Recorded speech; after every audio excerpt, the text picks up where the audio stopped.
I will tell you categorically that I have no knowledge of any Mexican nationals that were not on the approved voting list. And the voting list, the process is you come in with the voters list, and I think that the cutoff date was June 10th. So anybody that was registered to vote, accepted by Elections and Boundaries to vote as of June 10th, was on the first list. And you can't be on the on the Elections and Boundaries list unless you conform to certain requirements, one which is being a national, a Belize national, or a member of the Commonwealth, a resident, not resident, a citizen of the Commonwealth, having resided in Belize for at least a year. So all the requirements have to be met. And then from that list, there was a vetting. That vetting was done with the Secretariat and both camps.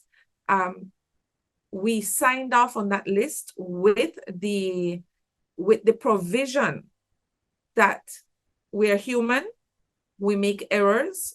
It was a little bit over 6,500 names on the entire voting list for Corozal Bay as of June 10th.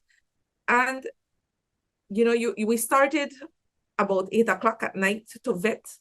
After a hard days of campaigning, we are bound to make mistakes. Like I said, we are human. And with that said, there is a provision that is had at all PUP conventions that if on convention day, both parties, there were only two candidates in this case, could agree that the person was indeed a PUP voter, that they would be allowed to vote. That's rule number 14. And on that premise, we both signed. I received a message prior to the convention, a day or two before, that said to me that that provision would no longer be available, that it was the list and that was that. I want to be fair and say that there were voters coming in for both candidates that were not allowed to vote. I have reached out to Honorable Elvia Vega, Minister of State. Asked her to join my executive.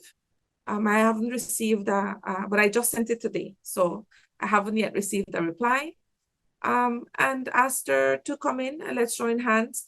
I think this is a real opportunity to show how women handle both victory and defeat.